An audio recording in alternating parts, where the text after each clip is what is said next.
Эгер нафсисини тарбиялабаса, анда адамды кайра тескери жака, жаман жака баштап кетет. Ошол үчүн Кур'анда Аллах Таала өлүм учуруну мынтип баяндаганда, негизинен адамдын нафси үчкө бөлүнөт.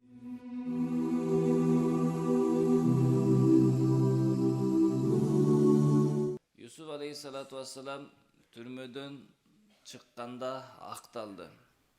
Ошондо Yusuf aleyhissalatu vesselamдын таза экендиги акталып, эч кандай кыянат кылбагандыгы билингенде Yusuf aleyhissalam айтты: "Мына мен кожоюнум жокто кыянат кылган эмесмин" деди. Ушул жерде адамга бир сезим пайда болуп калды да, мен мындай адам өзүн өзү мактагандай болуп калды да. Экинчиден Yusuf aleyhissalatu vesselam Зулайканын азгырыгына азгырылбагандыгы аны каалабагандыктан эмес. Yusuf aleyhissalam табияты адамдын табияты. Адам кызыгат. Бирок адамдын каалоолору бар нерсени Аллахтан коркуп таштаса, бул эң жакшы, эң сооптуу ушул болот да. Ошол үчүн Yusuf aleyhissalam не кылды? Зулайка азгырганда Аллахтан корккондугунан ага барган жок да. Такыбалыктан ага барган жок. Ошондуктан не кылды? Мен кыянат кылган эмесмин дегенден кийин айтты: "Мен актабаймын өзүмдү. Албетте нафсы жамандыкка көп буйруйт. Роббим райым кылбаса. Албетте Роббим кечиримдүү жана райымдуу" деди. Адамдын бир нафсisi болот. Ар бир адамда бир нафси болот. Нафси түрдүү сыфатка ээ болот. Адам нафсисинин тарбиясына карай турган болсо, нафси адамга жардам берип пайдасына иштейт. Эгер нафсисини тарбиялабаса, анда адамды кайра тескери жака, жаман жака баштап кетет. Бул баягы жылкы сыяктуу да. Эгер аны таптасаңыз, адамга, кожоюнуга жардам берет, максаттарына жеткирет. Эгерде тапталбаса, азобойдон калса, минсең жыгытат, жок кылат да. Дал ошондой инсандын нафсиси бир эле нафсы бар. Бирок ошол нафсини кээ бир инсандар тарбиялап, кээ бир инсандар тарбиялаган эмес. Мына ошентип негизинен адамдын нафси үчкө бөлүнөт, үч түрдүү болуп бөлүнөт. Биринчи түрдүү нафси аммаратун бису, жамандыкка буйруучу. Ал нафси адамды ар дайым каалоолоруна ээрчитип, күнөөлөргө, туура эмес жолдорго тарта берет. Мындай нафсини жамандыкка буйруучу деп айтат. Баягы бизде айтылат го, башың оогонду кыл депчи. Башың оогон жака бара бер дегендей, адамдын каалоосу эмне нерсеге тартылса, ошол жака адамды чарчатат да. Оюна келгенди кыла берет. Эмне үчүн? Адам акыл менен иш кылбайт, нафсисини ээрчип калат да. Экинчи түрдүү нафси лаввама, жемелөөчү деген нафси болот. Бул жемелөөчү нафси адам кээде жакшы мал кылып баратып, кээде күнөө кылып алат да. Жакшы мал кылып баратып, кээде күнөө кылып алат. Күнөө кылганда кайра токтонуп, өзүнө келип, мен күнөө кылып алдым, тооба кылдым деп кечирим сурап, анан өзүн өзү жемелеп калат. Аз гана күнөөгө азгырылып, кичине гана нерсеге азгырылып күнөөгө түшүп калдың деп өзүн өзүн жемелейт. Бул жемелөөчү нафс. Бул жанагы жамандыкка буйруганга караганда бир аз жакшыраак. Андан да жакшы, эң жакшы нафси нафсул мутмаинна, тарбияланган, түздөлгөн нафс.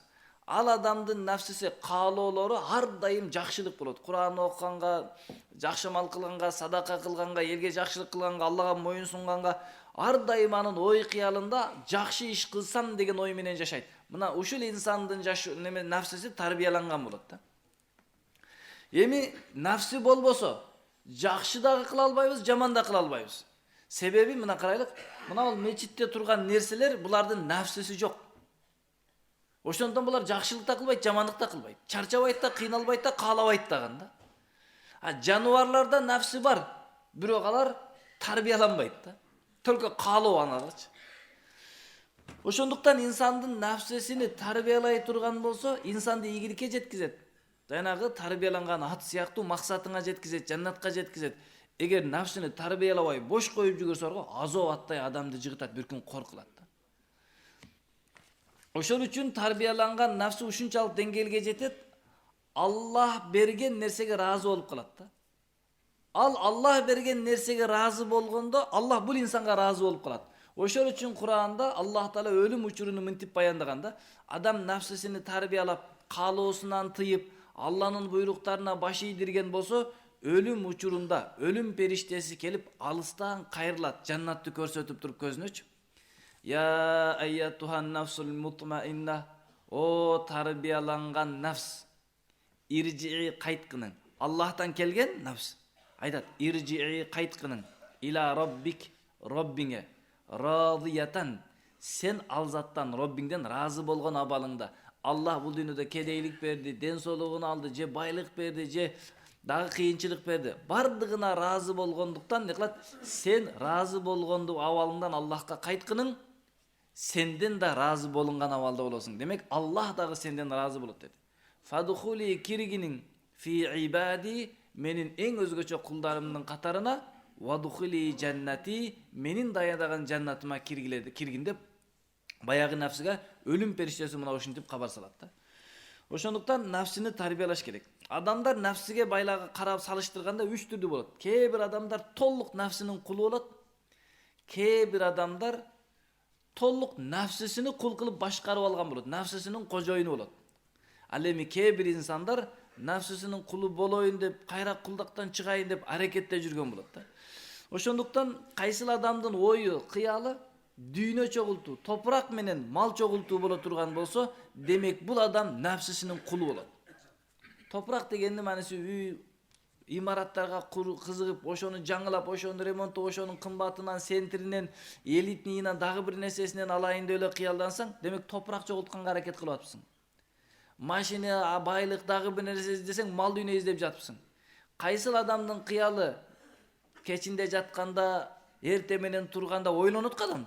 Ошол ойлонгондо дүйнөлүк нерселерди кыялданган болсо, бул толук нафсисинин кулу экен. Эмне үчүн? Нафси кечинде жаткызып атканда, сен кыла турган иштериң мыналар деп түшүндүрүп атыптыр да. Эрте менен турганда ушуларга жетишиң керек деп атыптыр. Эгер кайсы бир адам бул нафсиге кул болгон адам болот дейт. Толук нафсинин айтканын кылат, өзүнүн акылы менен жүрө албайт дейт. Ал эми экинчиси нафсинин падышасы болуп калган инсан, ал толук өзүнүн Аллахтын буйругун аткарат, нафсисинин каалоосу болбойт. Тагыраак айтканда, ал адамдын кечинде жатканда ниети тахажжудка туруу болот да. Эрте менен турганда багымдат намазга окуу, Кур'ан окуу, зикир кылуу, диний нерселерди ойлойт да. Демек, бул инсан нафсисини башкарып тарбиялап койгондун белгиси ушул. Ал эми нафсисини кээде кул болуп, нафсинен кээде чыгайын деп жүргөн инсан, бул каалоолордун артынан жүрөт. Кээде чыгып кайра кирип кетип калат да. Нафсинин бир кыпынчалык каалоосун калтырбай токтотконго чейин сен баары кул боло бересиң. Ошондуктан нафсинин кулдугунан чыгыш үчүн адам эки иш кылыш керек. Биринчи, инсан жүрөгүнө мээнет кылыш керек, экинчиси денесине мээнет кылыш керек. Жүрөгүнө мээнет кылганда ыйманына мээнет кылып, Аллага болгон тобокелини, жаннатка болгон сүйүүсүнү, Алладан барган коркууну, Аллага болгон таянууларды көбөйтүш керек. Ошого мээнет кылыш керек. Ошол туурасында көбүрөөк сүйлөш керек, угуш керек, ошого мээнет кылыш керек. Мындайча айтканда, өзүнүн ыйманын бекем кылыш керек. Ал эми экинчиси, денесиге мээнет кылыш керек. Денеси толук пайгамбар алейхиссалам көрсөткөнгө ылайыктуу болуш керек да. Эми элестеткөнүз, пайгамбар алейхиссалам дүйнөдөгү эң сулуу инсандардан болгон да. Пайгамбар алейхиссаламдай сулуу инсан болгон эмес. Пайгамбар алейхиссалату вассаламдын сулуулугун ушинтип айткан, куду сен өзүң каалап жасалып алгансың, өзүң каалап мындай болсун деп заказ бергендейсиң деп айткан да. Пайгамбар салам ушундай сонун жаратылган эле, сакалында ашыкчасы жок эле, тегиз коюлган да. Жаратылыш ошондой эле. Басканы дагы, жүргөнү дагы ушунчалык келишкен адам эле, пайгамбар алейхиссаламды көрүп туруп адамдар айтат эле да. Ким ушундай баса эң сулуу баскан болот депчи. Ким ушундай мамиле кылса эң сулуу мамиле кылган болот, эң чырайлуу мамиле кылган болот деп пайгамбар алейхиссалату вассаламды сахабалар жакшы көргөндүгүнөн кечинде уктай албай келинчегинин жанында бир пайгамбар салам көрүп келейин, анан уктайын деп чыгып кетет эле, барып көрүп келейин депчи. Эми пайгамбар алейхиссаламга окшош баскан адам эң сулуу баскан болот да. Мындай колуктарын көтөрүп алып мынтип баскан эмес. Ал бир аз маймылга окшоп баскан болот. Горилла ошентип басат да. Эгер телефонду карап баса, ал шимпанзеге окшоп калат. Ошол үчүн пайгамбар алейхиссаламга окшоп баса турган болсо эң чырайлуу баскан болот да. Ошо басуудан эгер жарыш болсо эң чырайлуу баскан пайгамбар алейхисалам баскан болот. Эң сулуу келбет адамга пайгамбар алейхиссалату вассаламдын келбети болот да. Ошо үчүн эме элестетиңиз, өзүңүздүн сырткы келбетиңизди, жүргөн баскан турганыңызды пайгамбар алейхисаламга окшотсоңуз, эң сулуу адам болосуз. Ошондо нафсиңиз тарбияланат да. Даватка чыгасыз, Алла жолуга чыгасыз, анан кийин сакал коеюн дегенде нафсиңиз айтат, кой турчу, пока жашсың го дейт. Доп эле кийип тур дейт. Керек эместерди допун алып койсоң, билинбей калат экен да сен ким экениңчи. Аралашып кете берет экенсиң. Ошол үчүн эмне кылат? Пайгамбар алейхисалам ушунчалык келишкен сулуу зат эле. Ошол заттын сүннөтүнү жашообузга тирилте алсак, нафсини тарбиялайт экенбиз. Тирилте албасак ээрчи берет экенбиз, Мисалы элестетип көрүңүз, 50 жашка келген сакал койбойсуз, атам бар пока дейт да. Ал туура эмес нерсе, атаң жок болмоюнча, атаң кайтыш болмоюнча сакал койбойсуң деген эреже бар го. Жок, андай эмес. Алла жакшы билет ким качан коюш керек. Кимге кандай чыгыш керек, Алла ошону чыгарып койгон, ошо бойдон тийишпеш керек. Эң сакал. Сакал койгон адам күнөө кылган жок. Жөн койсоң өзү, мен эмне кылдым өзү? Кылып аткан адам жооп берет, сен неге кылдың депчи. Эртең кыяматта Алланын алдында турсаң, сакал коюпсуң деп сурабайт, неге койбодуң деп сурайт, неге аны кыргыладың деп сурайт да.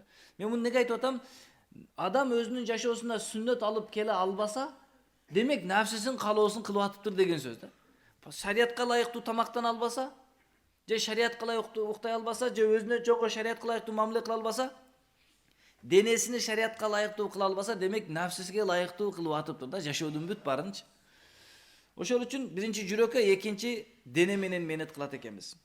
Ал эми нафсинин ичинде 3 сыфат кошулган. Нафсинин ичинде асмани сыфат бар. Аллах Таала жөнөткөндүктөн асмани сыфат бар. Асмани сыфат периштелердин сыфаты. Алланы тааныганга, Алланын өкүмдөрүн аткарганга, итаат кылганга, жамандардан сактанып, күнөөлөрдөн сактанып, бузукулардан сактанып тура турган нафсинин сыфаты бар. Ал эми нафсинин экинчи сыфаты ачуулана турган сыфаты бар. Үчүнчү сыфаты хайвани сыфаты бар, жаныбарларга окшойт. Ошол үчүн адамдар карап көрсө 3кө бөлүнөт экен. Бир адамдар ибадат кылып, мечитте аябай периштеге окшоп кеткен. Экинчи бир түрдүү инсандар не кылат? Айванга окшош. Айвани сыфат дегени только жеп, ичиш, үйлөнүш, көбөйүштү гана ойлойт экен да. Эми ушул жеп, ичип, көбөйүштү ойлогон инсандар мечитте жүргөн инсандарды фанат деп ойлойт экен да. Сеп өзүнүн нафсиси бул жактын фанаты, аны менен иши жок. Мечиттегилерди фанаттайт экен да. Чындап келгенде сен да 50% мечитке, 50% дүйнөгө кылышың керек эле. Бул да ошондой кылыш керек эле. Бирок бул 100% мечитке берип аткан жок. Бул деген күнүгө 2 саат мечитке келип атат, калганын баардыгын дүйнөдө жүрөт. Сен 100% убактыңды тиги жака бөлүп койгонсоң, тигилерди эмне кыласың? Фанат дейсиң. Бирок чындап келгенде сен дүйнөнүн фанаты болуп кеттиң го. Ошол үчүн кылат? Адамдын нафсиси хайвани шахваттар, жаныбарлык сезими үстөмдүк кылып кеткенде, жегенди, ичкенди, үйлөнгөндү, көбөйгөндү гана ойлойт экен, башка нерсени ойлобойт экен да. Ошол үчүн бир жерде туруп алып, палан жерге барып тамак жеп келбейлүү, таттуу дейт экен да. Койлор ушундай, жаңыда жаз келгенде кышы менен кургак жоп жеп, жаз келгенде токтой эле кетип калат го, палан тоонун башына жакшы жоп бар экен депчи. Адам өзүнүн курсагын тойгозуш үчүн эмне кылат? Саат жол жүрүп калат, палан жерге барып жеп келели депчи. Ой эле ошол курсак тойгозуу болуп атат да. Же болбосо эмне кылып атат? Ичкенге, палан жерге барып бир нерсе ичип келели. Бул же болбосо палан жерди барып көрүп келели. Мына ушул нерселер жаныбарлардын каалоосу экен. Ал эми үчүнчүсү, нафсинин үчүнчүсү табияты бул ачуулуу болот. Кичине адамга байлык келгенде, кичине анча-мынча Алла кадыр бар берип койсо, урушкусу келет, кыйкыргысы келет, башкаларды төмөн кылып, өзүнчө эле кыйын болуп кетет да. Демек Аллах Таала жырткычтын сыфатын бериптир нафсиге, периштенин сыфатын бериптир, жана жөнөкөй жаныбарлардын сыфатын бериптир да. Эми адамдар ушул нафсисинин артынан ушул үчөөнүн бирөөнүн артында жүрөт экен да. Ошол үчүн ушул үчөөнүн бирөөсүгө кетип калбай, үчөөнү тең бирге мындай кармаш керек болот да. Ооба, жеп ичиш үчүн бир аз коюш керек нафсини. Ибадат үчүн, Аллага жалыныш үчүн, Аллага кулчулук кылыш үчүн бир аз коюш керек. Манча-мынча ачуулана турган жерде ачууланыш керек.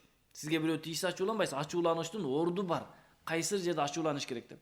Пайгамбар эсамды сөксө, тилдесе ачууланбайт эле, бирок шариатты бузуп жатса ачууланат эле да. Ошол үчүн сизди бирөө бир нерсе кылса кечиресиз. Тилдесе, башка кылса, сиздин өзүңүзгө тиешелүү болсо, бирок динге тиешелүү бир нерсе кылса кечиргенге акыңыз жок, ажыр ачууланышыңыз керек болот да. Ошол үчүн ушул адам нафсисини тарбиялаганга үйрөтүш керек. Нафсисини кантип тарбиялайт? Каалоосуна каршы кылып. Ошол үчүн баардыгыбыз ниет кылалык. Нафсибизге каршы жашоо өткөрүп туруп, иншалла өзүбүздү тарбиялайлы. Бир адам аябай белгилүү болуп кетет экен да. Өзү мусулман эмес, аябай белгилүү болуп кетет. Адамдарга ооруп жаткан адамга колун койсо эле айыга берет экен да. Анан бир улуу аалымдын баласы ооруп калат. Бүт жактарга барат, доктурларга барат, табиптерге барат, айыкпайт да. Аргасыз баягыга барыш керек болот. Барайын десе айтат, бул деген мусулман болбосо, медицина менен болбосо макул врачка бара бересиң. Ал медицина эмес экен, колун койсо айыгып кетет экен да. Врач барса дейт, баягы немеге, баягы адамга барса ал айтат дейт экен да. Сенин Аллаң айыктырбай, бул айыктырып койду. Сен аалым болсоң өзүң айыктыра албайсыңбы? Сен буга келдиң го, мына биздики деп алар айтат дейт. Аябай кыйналат. Баласы өлүмгө жакындап калгандан аргасыз барат. Баласын алып барса, ушундай колун коюп туруп айыгып кетет да. Баласы туруп кетет. Анан баягы аалым сурайт, мунун сыры эмне десе, мен ар дайым каалоом, нафсим бир нерсени кылгысы келсе, ошону кылбайт элем дейт. Уктагы келсе уктатпай туруп алат элем дейт. Жегим келсе жедирбей туруп алат элем. Ушинтип кыйнай бердим, билбейм, өзү ушундай болуп калды. Кармасам ооругандар айыга турган болуп калды дейт да. Себеби ал курбанчылык кылгандыктан ошонун курбанчылыгына Алла бир таасир берип койт да. Анан баягы аалым айтты, анда мусулман болбойсузбу? Жок, болбойм дейт экен. Кудай сактасын, болбойм дейт. Нафсиңизге жагып жатабы, жакпай атабы? Жакпай атат дейт. Ушунча жолу нафсиңизге жакпаган нерселерди кылып, жаккан нерселерди кылбай, тагыраак айтканда нафсиңизге тескери кылып, ушунча даражага жетипсиз. Эми бул жакпаган нерсесин кылып кое бериңиз, пайдасын көрөсүз деген экен, мусулман болгондо авлия болгон экен да. Нафсини таяр кылып койгон экен да, өзү башкара турган кылып койду. Бир эле келме жетпей турган экен да. А бизде келме бар, толук алхамдулилла мусулманбыз, намаз да бар, бирок толук өзүнө эришип кетип алабыз. Мештен чыккандан кийин нафсинин артынан кетебиз. Дааратканага бир кирип, магазинге бир кирип өтүп кетебиз дейкачы. Ошол үчүн нафсини тарбиялап, магазинге киремсе, жок, ишине салбайсың го деп түз өтүп кетиш керек да. Палан жерде кичине туруп турайын, жок, эмне ишиң бар бuyакта, түз кетип өзүбүздүн нафсибизди тарбиялаш керек. Аллах баарыбызга нафсибизди тарбиялаганга мүмкүнчүлүк берсин.